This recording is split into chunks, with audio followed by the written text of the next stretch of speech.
अरे माँ जी, जल्दी चलिए, देखिए आपके घर के बाहर एम्बुलेंस आई है। गायत्री भागती हुई दरवाजे पर आती है। तभी उसकी बहू चांदनी को एम्बुलेंस से बाहर लाया जाता है। हे भगवान, ये मेरी बहू को क्या हो गया? एक्सीडेंट हो गया माँ जी। अरे लेकिन ये कैसा एक्सीडेंट है? चोट तो कहीं नजर नहीं आ रही। अरे माँ जी, दिमाग में अंदरूनी चोट लगी है और ये अपनी याददाश्त खो बैठी है। हैं? मेरी बहू याददाश्त खो बैठी है, अब क्या होगा? अब फिक्र मत करिए, बस इनका अच्छे तरीके से ख्याल रखिए। मैंने दवाइयाँ दे दी हैं, अब मैं चलता हूँ। अगले दिन अब तेरी तबीयत कैसी है बहू? बहू? किसकी बहू? हम भैरवगढ़ के ठाकुर विक्रम सिंह की बेटी रूपवती हैं। हम एक राजकुमारी हैं और तुम हमारी दासी हो बुढ़िया। अरे बेटा विशाल, बहू कैसी बहकी बातें कर रही है। अरे कुछ मत पूछो माँ, रात को मुझसे अपने पैर दबा रही थी। सर पर चोट लगने की वजह से इसका दिमाग पूरी तरह खराब हो गया है और ये अपने आप को राजकुमारी समझ रही है। तभी वहां चांदनी आ जाती है।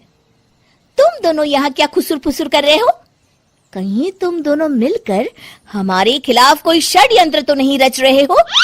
हम तुम्हारा सर तलवार से उड़वा देंगे, समझे? अरे नहीं नहीं राजकुमारी जी, हम तो आपके सेवक हैं। भला हमारी इतनी हिम्मत। कहिए, आपने यहाँ हॉल में आने का कष्ट कैसे किया? हमें बहुत भूख लगी है। ए दासी, जल्दी से हमारे लिए भोजन का प्रबंध करो। आज हम शाही कबाब खाएंगे। विशाल अपनी माँ को चांदनी की बात मानने के लिए इशारा करता है।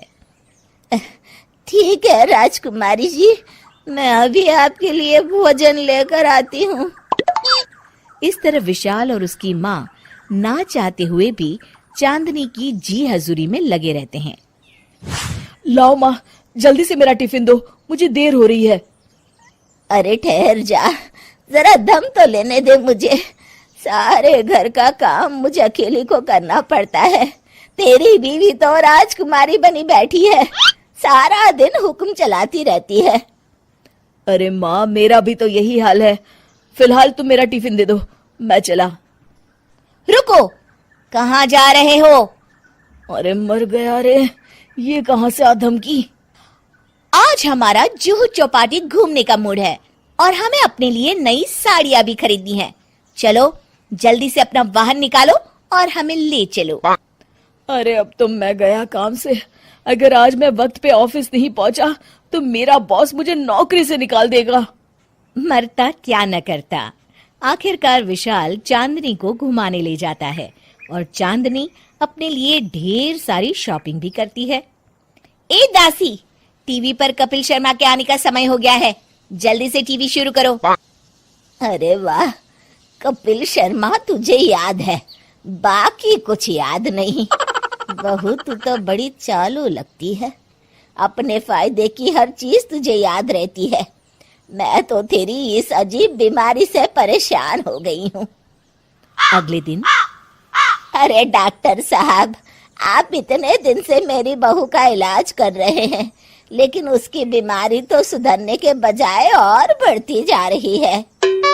अरे माँ जी, ये दिमागी बीमारी है। बेचारी की याददाश्त चली गई है, वापस आने में थोड़ा वक्त तो लगेगा ही ना। गायत्री डॉक्टर से बात कर ही रही होती है कि तभी उसकी पुरानी सहेली शीला वहां आ जाती है। शीला को देख अचानक डॉक्टर घबरा जाते हैं। अच्छा माँ जी, मुझे एक मरीज को अर्जेंट देखने जाना है, मैं चलता हूँ। ये कौन था? अरे अब क्या बताऊं शीला, एक एक्सीडेंट भी मेरी बहू की याददाश्त चली गई है। ये डॉक्टर उसका इलाज कर रहा है। ये डॉक्टर कब से बन गया? अरे ये तो चमन पान वाले का लड़का है, सारा दिन नौटंकी करता रहता है। अच्छा तो ये बात है, अब मैं समझी। मेरी बहू और ये पान वाले का लड़का दोनों मिलकर मुझे बेवकूफ बना रहे थे। चल तू मेरे साथ।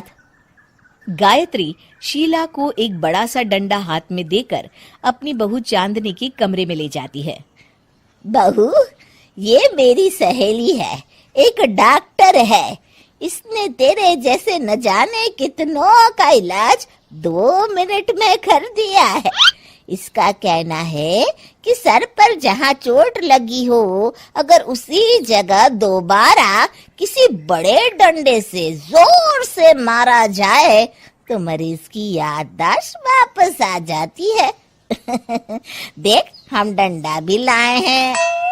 अपनी सास की बातें सुनकर और हाथ में बड़ा डंडा देख चांदनी घबरा जाती है। अरे बाप रे, मैं तो फंस गई। इस डंडे की एक बार की वार से ही मैं तो चारों खाने चित हो जाऊंगी। अब क्या करूं, क्या करूं, क्या करूं? लेकिन गायत्री, डंडा सर पर ठीक उसी जगह लगना चाहिए जहाँ चोट लगी है। अरे तू चिंता मत कर, 2-4 बार मारूंगी तो एक बार तो सही जगह लग ही जाएगा ना। चल बहू, तैयार हो जा। अरे नहीं नहीं माँ जी, मुझे मत मारिए। दरअसल घर के काम करने से बचने के लिए मैंने ये सब नाटक किया था। मुझे माफ कर दीजिए, मैं कान पकड़ती हूँ। दोबारा ऐसी गलती कभी नहीं करूंगी।